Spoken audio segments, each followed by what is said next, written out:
저는 교수님을 좋아해요. 단순히 존경하는 게 아니라 한 남자로서 좋아해요. 안녕하세요. 저는 박영수입니다. 올해 58이죠.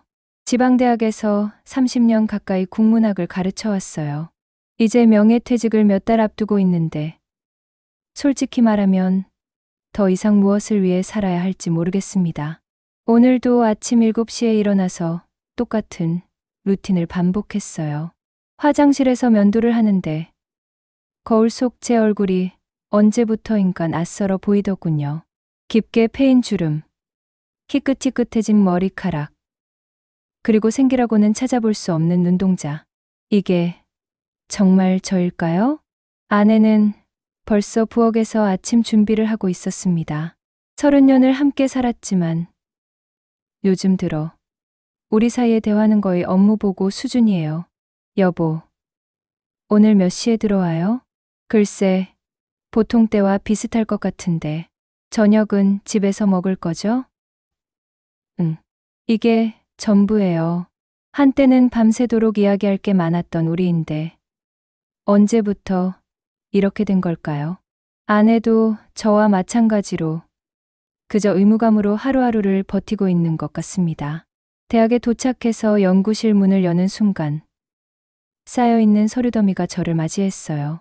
졸업 논문 심사, 학과 회의 자료, 각종 행정 업무들. 이 모든 게 언제까지 계속되어야 하는 건지 한숨이 절로 나옵니다. 첫 번째 수업은 고전 문학 강의였어요. 20명 남짓한 학생들이 앉아 있었지만 절반은 딴짓을 하고 있더군요. 저는 조선시대 문인들의 우국충정에 대해 열심히 설명했지만 학생들의 눈에서는 별다른 감동을 찾을 수 없었습니다. 여러분, 정약용의 목민심서를 보세요. 백성을 위한 진정한 리더십이 무엇인지 알 수 있습니다. 그렇게 말하면서도 속으로는 웃음이 나왔어요. 저 자신도 과연 진정한 리더십을 실천하고 있는지 의문이 들거든요. 그저 안전한 울타리 안에서 남들이 써놓은 글을 되풀이하고 있을 뿐이지 않습니까? 점심시간에 동료 교수들과 식당에서 만났습니다. 모두들 똑같은 이야기만 반복하더군요. 학과 정치, 승진 이야기, 정년 후 계획. 저는 그 틈에서 조용히 밥만 먹었어요. 영수야, 요즘 어때? 퇴직 준비는 잘 되고 있어? 김 교수가 물었습니다. 저는 대충 고개를 끄덕였어요. 사실 퇴직 후에 뭘 해야 할지 전혀 감이 오지 않거든요. 취미라고 할 만한 것도 없고 특별한 꿈이나 목표도 없습니다. 오후 수업을 마치고 연구실로 돌아왔을 때 창밖으로 보이는 캠퍼스 풍경이 유독 쓸쓸해 보였어요. 젊은 학생들이 웃으며 지나가는 모습을 보니 문득 저희 젊은 시절이 생각났습니다. 그때는 세상을 바꿀 수 있다고 믿었고 문학을 통해 사람들의 마음을 움직일 수 있다고 생각했어요. 저녁 시간이 되어 집으로 돌아가는 길에 편의점에서 소주 한 병을 샀습니다. 요즘 들어 자꾸만 술이 생각나더군요. 집에 도착해서 아내와 간단히 저녁을 먹고 혼자 방에서 조용히 술잔을 기울였어요. 한 잔, 두 잔 마시다 보니 감정이 복받쳐 올랐습니다. 이게 제가 꿈꿨던 인생일까요? 안정적이긴 하지만 너무나 지루하고 공허한 일상, 매일 반복되는 무의미한 루틴, 그리고 점점 멀어져만 가는 아내와의 관계. 젊은 시절의 열정은 다 어디로 갔을까? 혼잣말이 저절로 나왔어요. 20대, 30대에는 분명히 뜨거운 무언가가 가슴 속에 있었는데 언제부터인가 그 모든 게 식어버린 것 같습니다. 마치 꺼져가는 촛불처럼요. 창밖을 바라보니 어느새 밤이 깊어 있었어요. 아내는 벌써 잠자리에 들었고 저는 혼자 남은 소주를 마저 비우며 생각에 잠겼습니다. 내일도 똑같은 하루가 반복될 텐데 과연 이런 식으로 살아가는 게 의미가 있을까요? 그때 문득 어렸을 때 읽었던 시 한 구절이 떠올랐어요. 살다가 한 번은 무언가에 미쳐보고 싶다. 그 시를 읽었을 때의 전율이 아직도 생생합니다. 하지만 지금의 저는 무엇에 미칠 만한 열정도, 용기도 남아있지 않은 것 같아요. 밤늦게 잠자리에 누워서도 잠이 오지 않았습니다. 옆에서 잠든 아내의 숨소리를 들으며 저는 천장을 바라보며 생각했어요. 혹시 아직 늦지 않은 건 아닐까? 남은 인생에서라도 진짜 제다운 삶을 살아볼 수 있는 건 아닐까? 그런 막연한 기대감 속에서 잠이 들었지만 다음 날 아침이 되면 또다시 똑같은 일상이 시작될 거라는 걸 알고 있었습니다. 그때까지는 말이죠. 오늘은 학과 교수들의 정기 모임이 있는 날이었습니다. 분기별로 한 번씩 모이는 자리인데 솔직히 별로 내키지 않았어요. 하지만 곧 퇴직하는 몸이니 마지막 의리는 지켜야겠다 싶어서 참석했죠. 모임 장소는 시내 한 호텔의 레스토랑이었습니다. 평소보다 조금 더 격식 있는 자리라고 해서 정장을 차려입고 갔어요. 도착해보니 이미 몇 분이 와 계시더군요. 영수 교수님, 안녕하세요. 인사를 나누며 자리에 앉았는데 문득 익숙한 목소리가 들렸습니다. 고개를 돌려보니 이지연 씨가 남편인 정 교수와 함께 들어오고 있었어요. 이지연 씨는 정 교수의 부인입니다. 46살인데 처음 본 건 몇 년 전 학과 행사에서였죠. 그때도 참 인상적이었는데 오늘 다시 보니 더욱 우아해 보이더군요. 검은색 원피스에 진주 목걸이를 한 모습이 세련되면서도 품이 있었어요. 무엇보다 눈빛이 특별했습니다. 깊이가 있으면서도 어딘지 쓸쓸해 보이는 그런 눈빛이었거든요. 안녕하세요, 박 교수님. 이지연 씨가 저에게 인사를 건넸을 때 순간 가슴이 두근거렸습니다. 뭐라 설명하기 어려운 감정이었어요. 마치 오랫동안 잊고 있던 무언가가 깨어나는 것 같았죠. 식사를 하는 동안 자연스럽게 대화가 이어졌습니다. 교수들은 주로 학교 이야기를 했고 저는 평소처럼 조용히 들었어요. 그런데 이지연 씨가 갑자기 저에게 말을 걸어왔습니다. 교수님은 국문학을 전공하신다고 들었는데 요즘은 어떤 연구를 하고 계세요? 주로 조선 후기 문학을 다루고 있습니다. 특히 실학자들의 문학관에 관심이 많아요. 실학자요? 정약용 같은 분들 말씀이신가요? 이지연 씨가 관심을 보이는 게 의외였어요. 보통 다른 분들은 그냥 그렇군요 하고 넘어가는데 이분은 달랐습니다. 네, 맞습니다. 정약용뿐만 아니라 박지원, 각재가 같은 분들의 작품도 연구하고 있어요. 저도 대학 때 국문학을 부전공했었거든요. 특히 박지원의 열하일기가 인상 깊었어요. 이지연 씨의 눈이 반짝였습니다. 진짜 관심을 갖고 있다는 게 느껴졌어요. 오랜만에 제 전공에 대해 진지하게 이야기할 수 있는 상대를 만난 것 같았죠. 열하일기는 정말 뛰어난 작품이죠. 당시로서는 파격적인 문체와 관점을 보여줬으니까요. 맞아요. 특히 허생전이 좋았어요. 기존 질서에 대한 신랄한 비판이 담겨 있잖아요. 이런 대화가 가능하다니. 집에서는 문학 이야기를 꺼내면 아내가 지루해하는데 이지연 씨는 오히려 더 깊이 있는 질문을 던지더군요. 사실 저도 젊을 때는 방송 작가를 했었어요. 그때는 정말 글 쓰는 일이 좋았거든요. 방송 작가요? 어떤 프로그램을 담당하셨나요? 주로 다큐멘터리를 했어요. 역사나 문학 관련 프로그램들요. 지금 생각해보니 그게 벌써 15년도 더 된 일이네요. 이지연 씨의 표정이 잠깐 아련해졌습니다. 과거를 그리워하는 듯한 그런 표정이었어요. 저도 모르게 더 자세히 알고 싶어졌습니다. 지금은 어떻게 지내세요? 그냥 평범한 주부로 살고 있어요. 아이들도 다 컸고 남편도 바쁘시니까 집안일이나 돌보면서 살고 있죠. 말은 그렇게 했지만 이지연 씨의 목소리에서 뭔가 허전함이 느껴졌어요. 마치 저처럼 무언가에 목마른 사람의 목소리 같았죠. 다른 교수들이 골프 이야기나 승진 얘기를 할 때 저와 이지연 씨는 계속 문학 이야기를 나눴습니다. 시간이 어떻게 흘렀는지 모를 정도였어요. 요즘 읽고 계신 책이 있나요? 최근에 김은의 소설을 읽었어요. 문체가 정말 아름답더라고요. 교수님은 어떠세요? 저도 김은을 좋아합니다. 특히 칼의 노래가 인상적이었죠. 이런 식으로 대화가 이어지는 동안 저는 점점 이지연 씨에게 빠져들고 있었습니다. 오랫동안 잊고 있던 지적 욕구가 되살아나는 것 같았어요. 모임이 끝날 즈음 이지연 씨가 조심스럽게 말했습니다. 교수님, 혹시 시간 되실 때 문학에 대해 더 자세한 얘기를 들을 수 있을까요? 요즘 읽을 만한 책도 추천받고 싶고요. 그 말을 들었을 때 제 심장이 빠르게 뛰기 시작했어요. 단순한 학문적 관심일 수도 있지만 왠지 그 이상의 무언가가 느껴졌거든요. 네, 언제든지 좋습니다. 제 연구실로 오시면 됩니다. 감사합니다. 그럼 연락드릴게요. 이지연 씨가 미소를 지으며 말했을 때 저는 마치 젊은 시절로 돌아간 기분이었어요. 이런 설렘을 언제 마지막으로 느꼈을까요?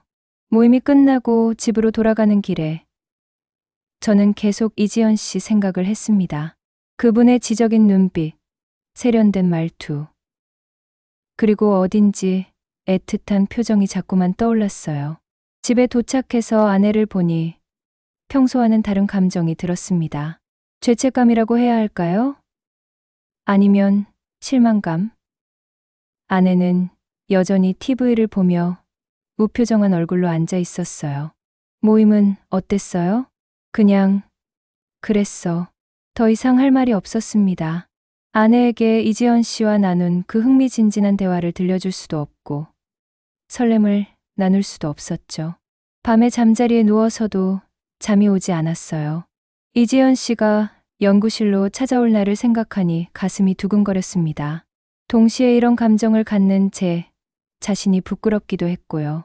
하지만 솔직히 말하면 오랜만에 살아있다는 느낌이 들었어요. 그동안 얼어붙었던 제 마음에 봄이 오는 것 같았습니다. 이지연 씨에게서 연락이 온 건 그 모임이 있고 사흘 뒤였습니다. 오후 강의를 마치고 연구실에서 논문을 읽고 있는데 휴대폰이 울렸어요. 교수님, 안녕하세요. 이지연입니다. 목소리를 듣는 순간 심장이 쿵했어요. 사실 연락이 올까봐, 안 올까봐 내내 신경 쓰고 있었거든요. 아, 안녕하세요. 어떻게 지내셨어요? 잘 지내고 있습니다. 혹시 오늘 저녁 시간이 되시나요? 말씀드렸던 문학 얘기를 들으러 가도 될까요? 네, 물론이죠. 몇 시쯤 오실 건가요? 6시 반 정도면 어떨까요? 평소 같으면 그 시간에는 집에 가야 하는데 저도 모르게 좋다고 대답했어요. 전화를 끊고 나서 시계를 보니 벌써 5시가 넘어 있더군요. 갑자기 연구실이 너무 어수선해 보였어요. 서류들을 정리하고 책상을 치웠습니다. 심지어 화장실에 가서 머리도 다시 빗었어요. 이런 제 모습이 우스워서 웃음이 나왔지만 멈출 수가 없었습니다. 6시 반 정각에 연구실 문을 두드리는 소리가 들렸어요. 들어오세요. 이지연 씨가 들어왔는데 오늘은 베이지색 니트에 검정 바지를 입고 있었어요. 평상복이었지만 여전히 우아해 보였습니다. 안녕하세요, 교수님. 시간 내주셔서 감사해요. 천만에요. 앉으세요. 차라도 한 잔 드릴까요? 연구실에 항상 준비해둔 커피를 끓여서 대접했습니다. 이지연 씨가 연구실을 둘러보며 감탄했어요. 책이 정말 많으시네요. 이 모든 걸 다 읽으신 건가요? 대부분은 읽었죠. 평생 모은 거라서요. 부럽습니다.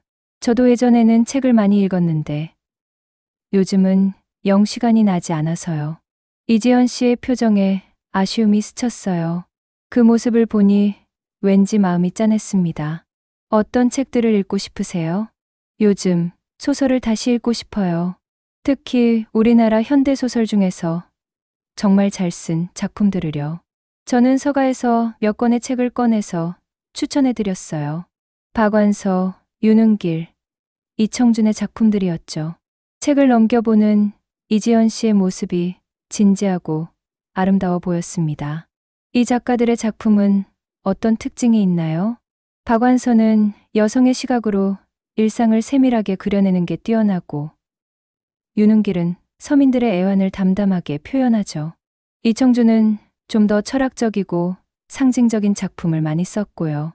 이지연 씨가 고개를 끄덕이며 열심히 들었어요. 이런 진지한 관심을 보이는 사람을 만나니 정말 기뻤습니다. 교수님께서 가장 좋아하시는 작품은 뭔가요? 글쎄요. 개인적으로는 이청준의 당신들의 천국을 좋아해요. 인간의 고독과 구원에 대해 깊이 있게 다뤘거든요. 고독과 구원이요? 이지연 씨가 특별한 관심을 보였어요.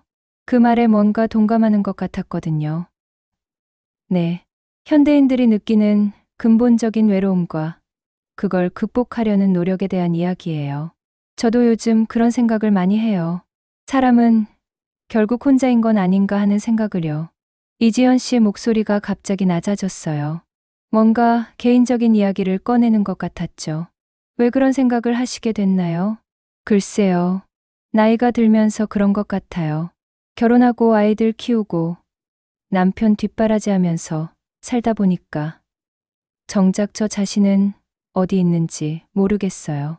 이지연 씨가 창밖을 바라보며 말했어요. 그 옆모습이 정말 쓸쓸해 보였습니다. 그런 느낌 저도 잘 알아요.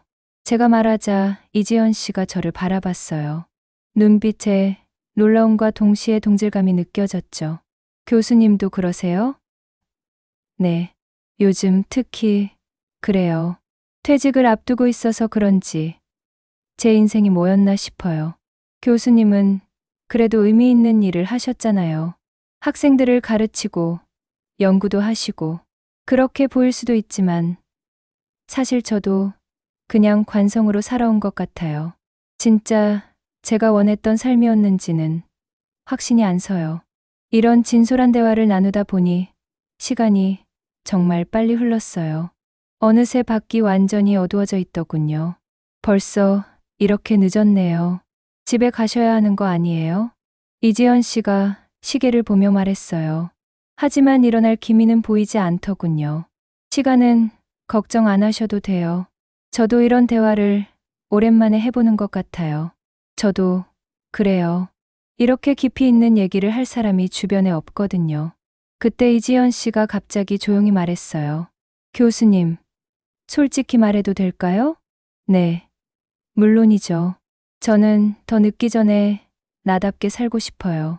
그 한마디가 제 가슴을 강하게 쳤어요.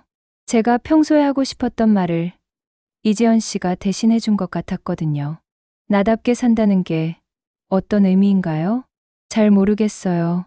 하지만 지금처럼 남들이 정해놓은 틀에 맞춰 살기보다는 걔가 정말 원하는 걸 해보고 싶어요. 이지연 씨의 눈빛이 간절했어요. 그 순간 저도 같은 마음이라는 걸 깨달았습니다. 저도 똑같은 생각을 하고 있었어요. 남은 인생은 좀 더 솔직하게 살고 싶다는 생각을요. 두 사람이 서로를 바라보는 순간이 길어졌어요. 말로 하지 않았지만 서로의 마음을 알 것 같았습니다. 그럼 저희 가끔 이렇게 만나서 얘기해도 될까요? 책도 같이 읽고 생각도 나누면서요. 이지연 씨가 조심스럽게 물었어요. 저는 주저없이 대답했습니다. 네, 좋습니다. 언제든지 오세요. 이지연 씨가 일어서려고 할 때 저도 모르게 손을 내밀었어요. 인사를 하려는 마음이었는데 이지연 씨도 손을 내밀었습니다. 두 손이 맞닿는 순간 전기가 흐르는 것 같았어요. 아주 잠깐이었지만 그 짧은 접촉이 제게는 엄청난 의미였습니다. 그럼 다음에 또 뵐게요. 네. 안녕히 가세요. 이지연 씨가 나간 뒤 연구실에 혼자 남아 있는데 가슴이 계속 두근거렸어요. 오늘 나눈 대화, 마지막 순간의 손길, 모든 게 꿈만 같았습니다.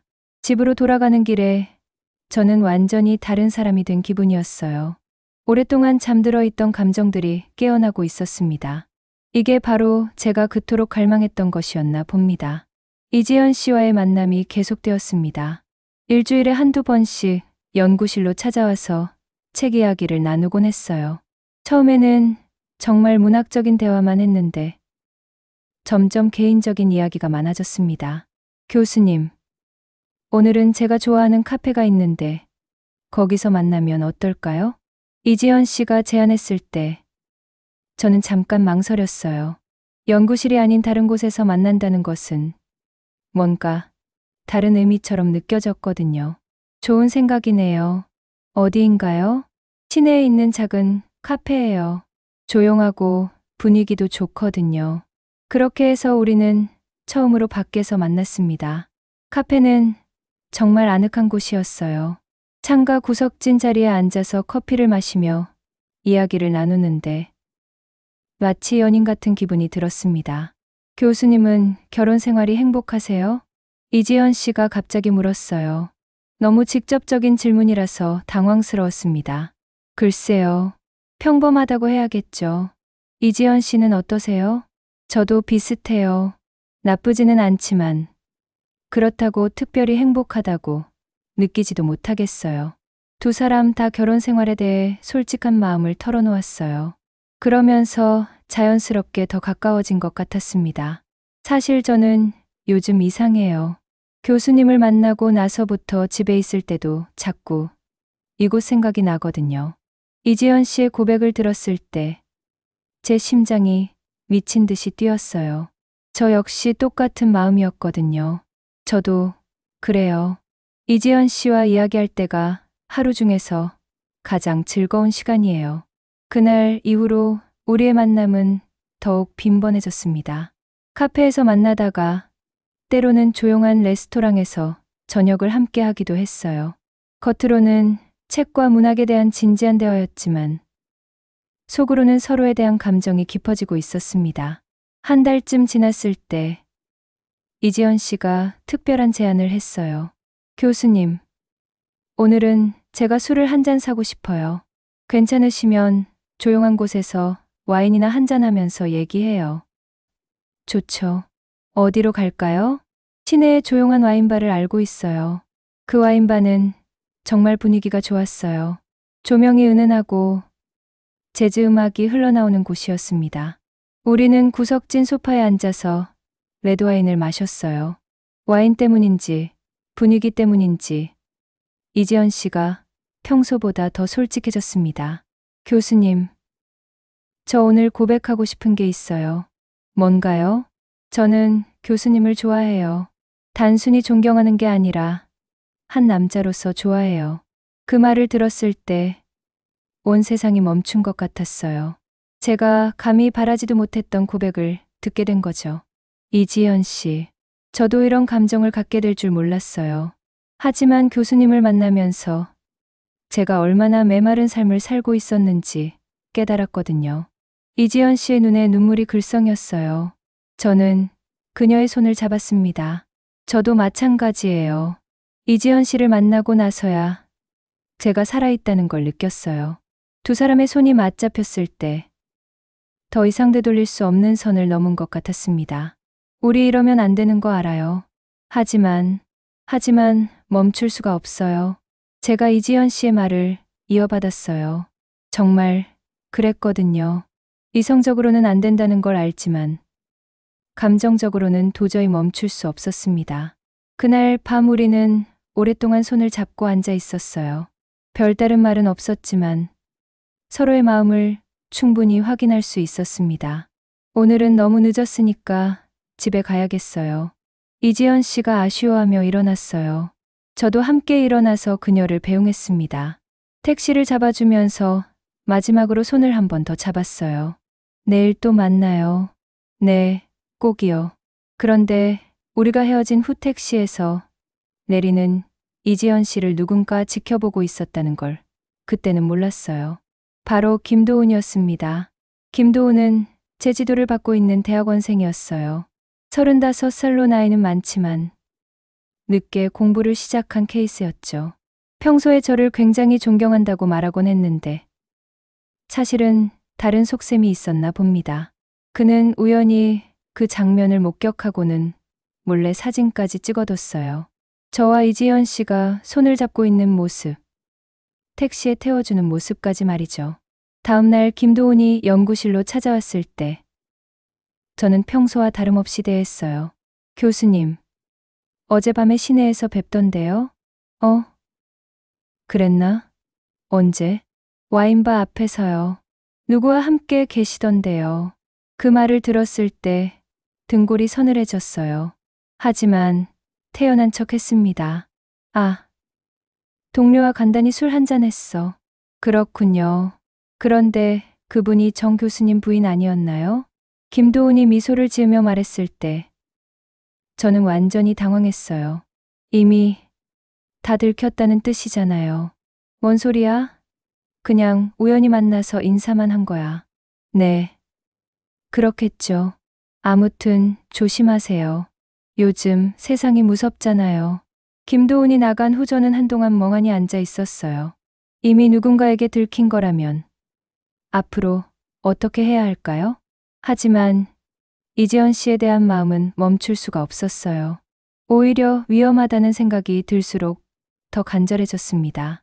그날 저녁 이지연 씨에게 전화를 걸었어요. 혹시 시간 되시면 만날 수 있을까요? 무슨 일이세요? 목소리가 이상해요. 그냥 보고 싶어서요. 결국 우리는 시내 작은 호텔 라운지에서 만났어요. 김도훈에 대한 이야기는 하지 않았습니다. 이지연 씨를 걱정시키고 싶지 않았거든요. 교수님, 오늘은 왜 이렇게 진지해요? 그냥 이지연 씨와 함께 있으면 마음이 평안해져서요. 저도 그래요. 집에 있을 때보다 교수님과 있을 때가 훨씬 편해요. 그날 밤 우리는 더 가까워졌어요. 단순히 손을 잡는 것을 넘어서 서로를 껴안기도 했습니다. 그 순간만큼은 모든 걱정을 잊을 수 있었어요. 하지만 김도훈은 계속 저희를 지켜보고 있었고 더 결정적인 증거를 수집하고 있었습니다. 며칠 후 우리가 호텔에 함께 들어가는 모습까지 사진으로 찍었거든요. 저희는 아직 아무것도 모른 채 위험한 줄타기를 계속하고 있었습니다. 오화 압박과 균열, 불안의 그림자.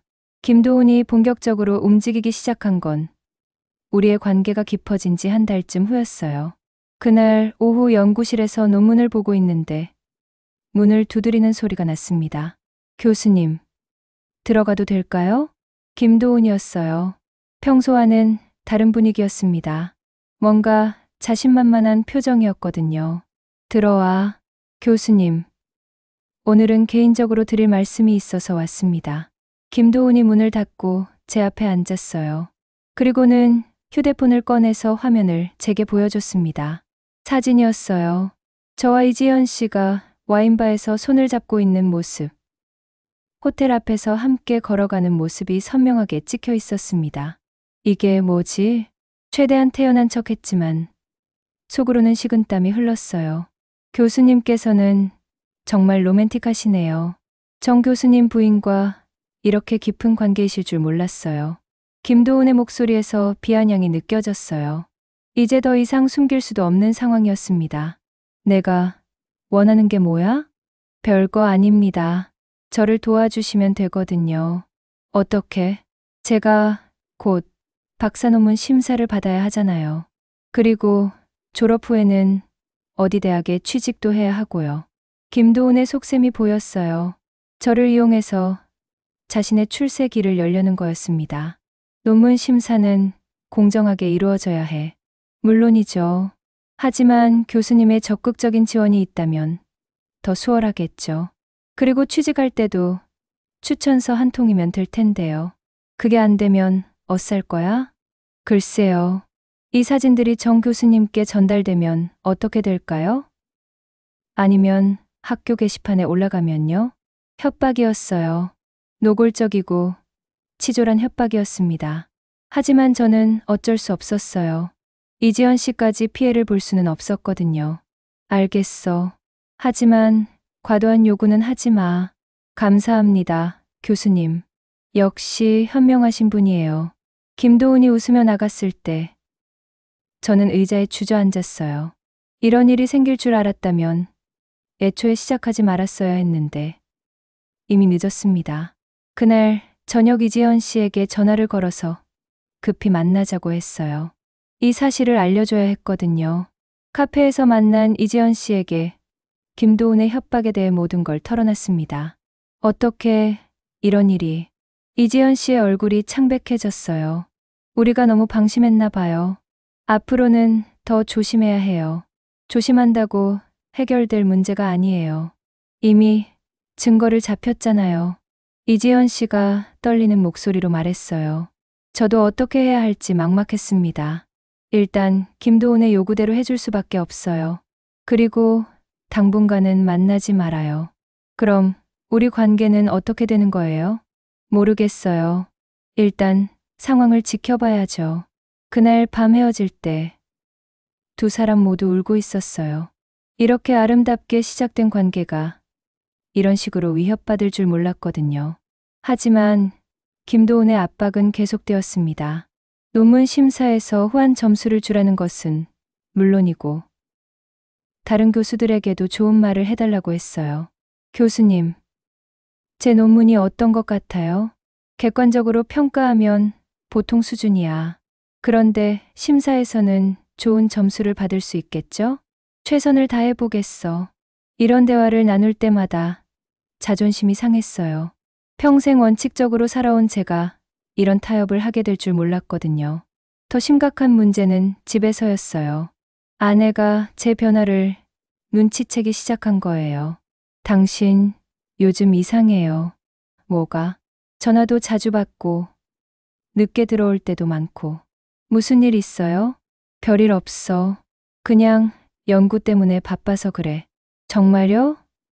당신 표정이 예전과 달라졌어요. 아내의 의심스러운 눈빛을 받으면서도 저는 계속 거짓말을 했어요. 어쩔 수 없었거든요. 한편으로는 이지연 씨가 그리웠어요. 김도훈 때문에 만나지 못한 지 일주일이 넘었는데 하루가 이렇게 길 수가 없었습니다. 결국 참지 못하고 이지연 씨에게 문자를 보냈어요. 보고 싶어요. 잠깐만이라도 만날 수 없을까요? 저도 보고 싶어요. 하지만 위험하지 않을까요? 조심해서 만나면 괜찮을 거예요. 그렇게 해서 우리는 시내 외곽의 조용한 카페에서 만났어요. 평소보다 훨씬 더 조심스럽게 주변을 살피면서요.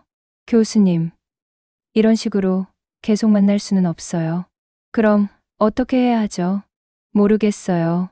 하지만 이렇게 숨어 다니는 건 너무 힘들어요. 이지연 씨도 스트레스를 많이 받고 있는 것 같았어요.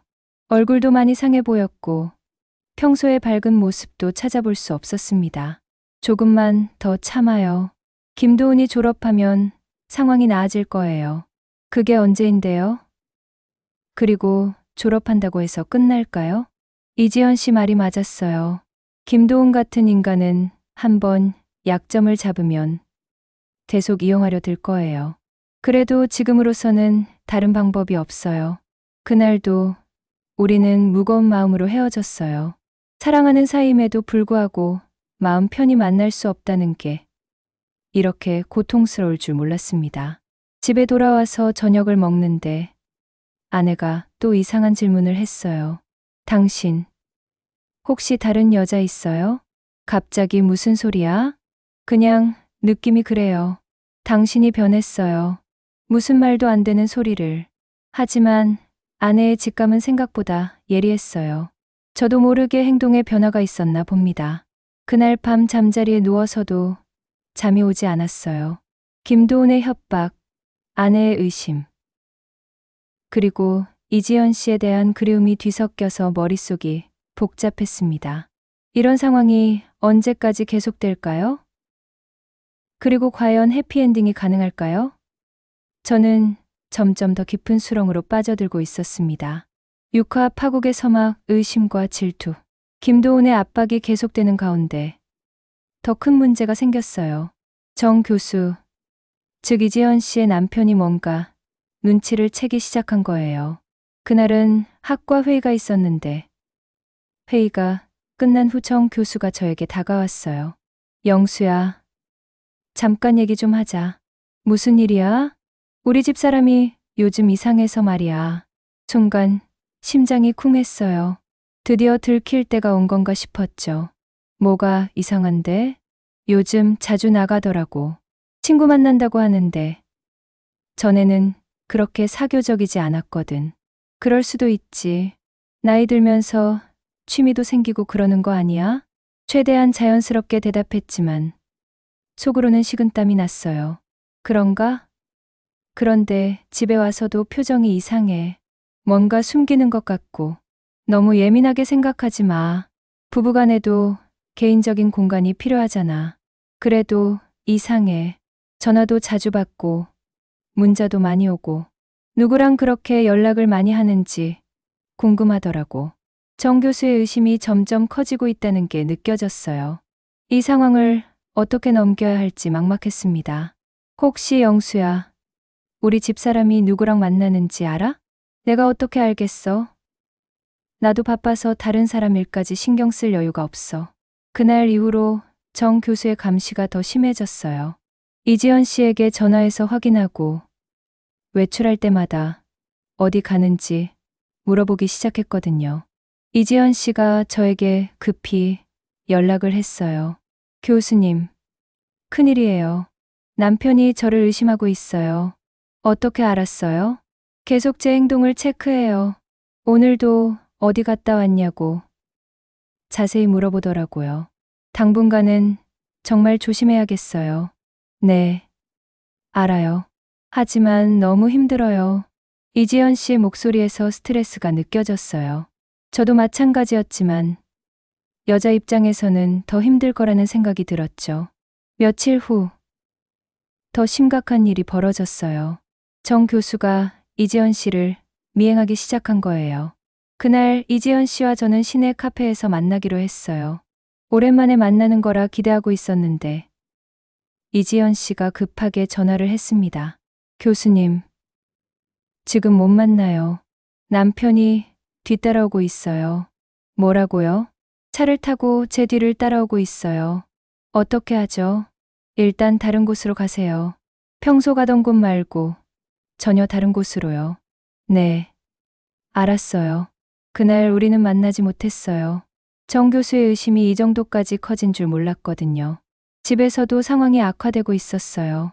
아내의 의심도 점점 구체화되고 있었거든요. 당신, 정말 다른 여자 없어요?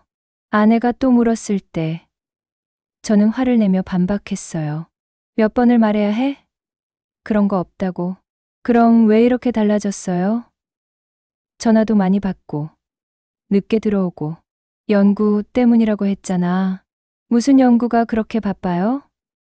예전에는 안 그랬잖아요. 아내도 바보가 아니었어요. 제 변화를 정확히 포착하고 있었습니다. 당신, 휴대폰 좀 보여줘요. 왜? 그냥 확인해보고 싶어서요. 미쳤어. 휴대폰까지 검사하겠다고? 의심스러우니까 그러는 거잖아요. 결국 그날 밤 우리 부부는 큰 싸움을 했어요. 아내는 울면서 제게 따졌고 저는 억지로 부인하며 버텼습니다. 한편 김도우는 이런 상황을 지켜보며 더욱 괴담해졌어요. 이제는 아예 노골적으로 요구를 해오기 시작했거든요. 교수님, 제가 졸업 후에 갈 대학 하나 정해놨는데요. 어디? 서울에 있는 사립대학교요. 거기 국문과의 자리가 하나 날 것 같은데. 교수님이 추천해 주시면 될 것 같아요. 내가 거기까지 어떻게 영향력을 미쳐? 교수님께서 거기 과장님이랑 친하시잖아요. 학회에서 자주 뵈시고, 김도우는 제 인맥까지 다 파악하고 있었어요. 정말 치밀한 놈이었습니다. 그리고 추천서도 정말 좋게 써주셔야 해요. 그래야 제가 입을 다물 테니까요. 협박의 강도가 점점 세져갔어요. 저는 어쩔 수 없이 그의 요구를 들어줄 수밖에 없었습니다. 그런 와중에 이지연 씨와는 거의 연락을 못하고 있었어요. 정 교수의 감시가 너무 심해서 함부로 만날 수도 없었거든요. 일주일 후 이지연 씨에게서 급한 전화가 왔어요.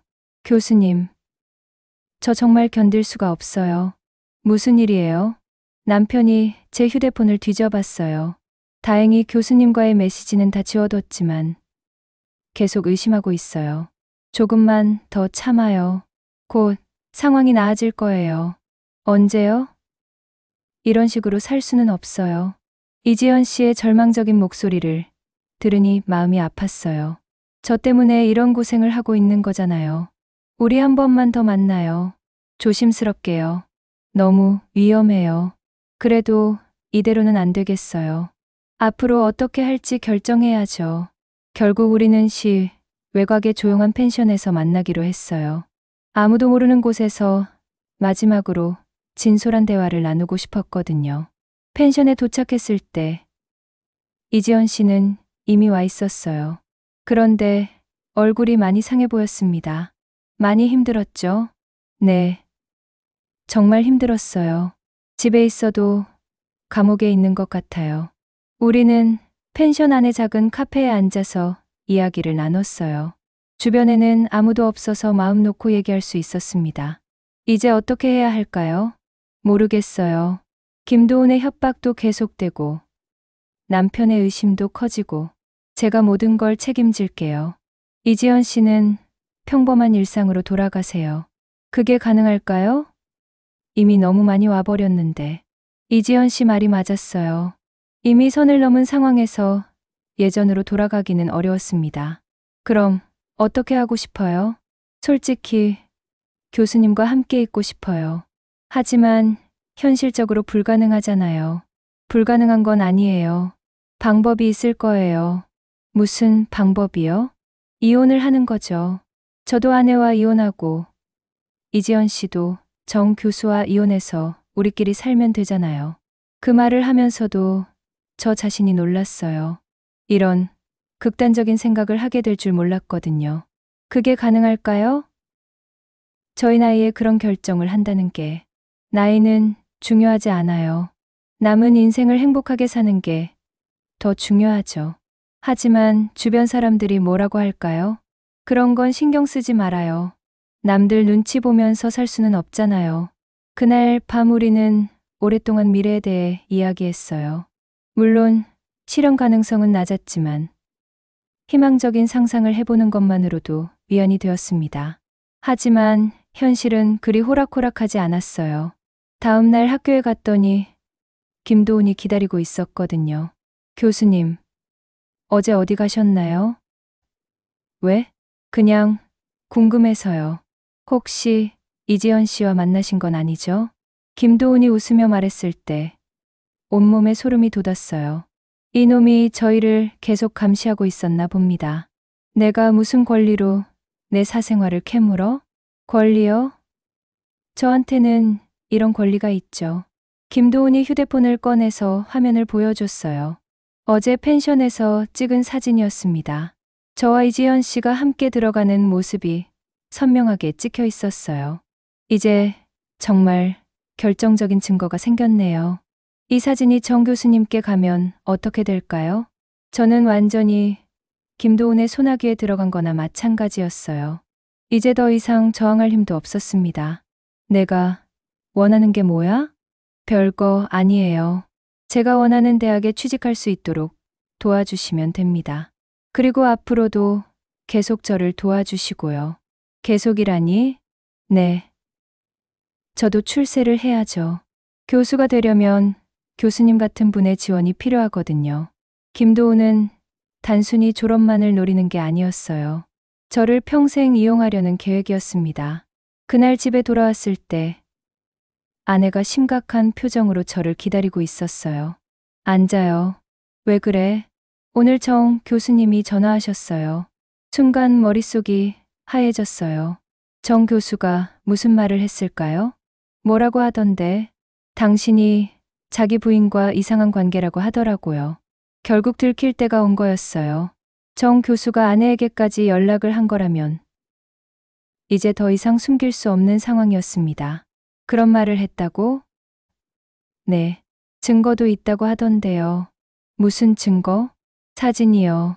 당신들이 함께 있는 사진들이요. 아내의 눈에 눈물이 고였어요. 30년을 함께 산 남편이 바람을 피웠다는 사실을 받아들이기 힘들었을 거예요. 여보, 그건 사실이에요. 아니에요? 더 이상 거짓말을 할 수도 없었어요. 모든 게 들통난 상황에서 계속 부인한다면 더욱 비참해질 뿐이었죠. 미안해. 그 한마디로 모든 게 끝났어요. 30년 결혼 생활이 무너지는 순간이었습니다. 아내는 한참 동안 울었어요. 저도 함께 울었습니다. 이지연 씨를 사랑하는 마음은 진실했지만 아내에게 상처를 준 것도 사실이었거든요. 그날 밤 저는 거실 소파에서 잤어요. 아내는 방에서 혼자 울고 있었고 저는 천장을 바라보며 생각에 잠겼습니다. 이제 어떻게 해야 할까요? 모든 게 망가진 상황에서 앞으로 어떻게 살아가야 할까요? 실화폭로와 붕괴의 모든 비밀에 드러남. 정 교수가 모든 걸 알게 된 다음 날 학교는 완전히 뒤바뀌었어요. 소문이 삽시간에 퍼져나갔거든요. 아침에 학교에 도착하자마자 동료, 교수들의 시선이 느껴졌어요. 복도를 지날 때마다 수근거리는 소리가 들렸습니다. 박 교수가 정말 그런 일을 했대? 정 교수 부인이랑 말이야? 나이도 나이인데 참. 모든 게 공개된 거나 마찬가지였어요. 김도훈이 결국 정 교수에게 사진들을 넘긴 거였죠. 연구실에 들어가자마자 학과장에게서 전화가 왔어요. 영수야, 지금 학과장실로 와. 네, 알겠습니다. 학과장실에 가보니 학과장뿐만 아니라 몇 명의 교수들이 더 있었어요. 분위기가 심상치 않았습니다. 앉자. 무슨 일입니까? 정 교수한테서 들었어. 자네가 그의 부인과 부적절한 관계를 맺었다고? 그건 사진까지 있다더군. 부인할 수 있나? 더 이상 변명할 여지가 없었어요. 모든 증거가 나와 있는 상황에서 계속 부인한다면 더욱 비참해질 뿐이었죠. 죄송합니다. 자네 퇴직까지 얼마 안 남았는데 이런 일로 무리를 일으키다니. 학교 명예에도 관련된 문제야. 어떻게 처리하실 건가요? 일단 대기 발령 조치하겠어. 그리고 징계위원회를 열어서 정식으로 처리할 예정이야. 대기 발령이라니 사실상 정직과 다름없었어요.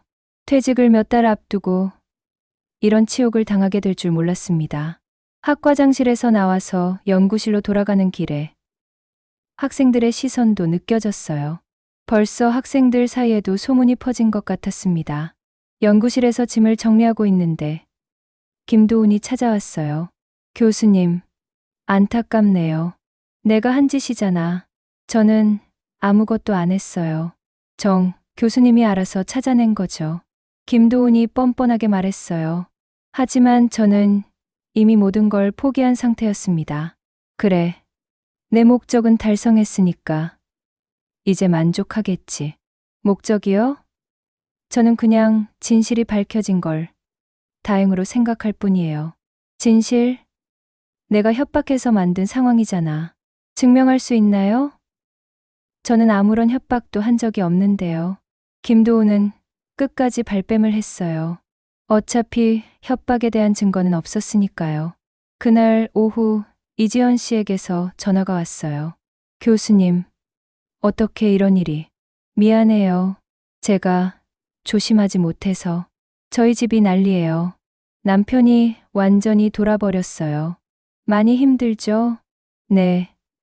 정말 힘들어요. 이제 어떻게 해야 할지 모르겠어요.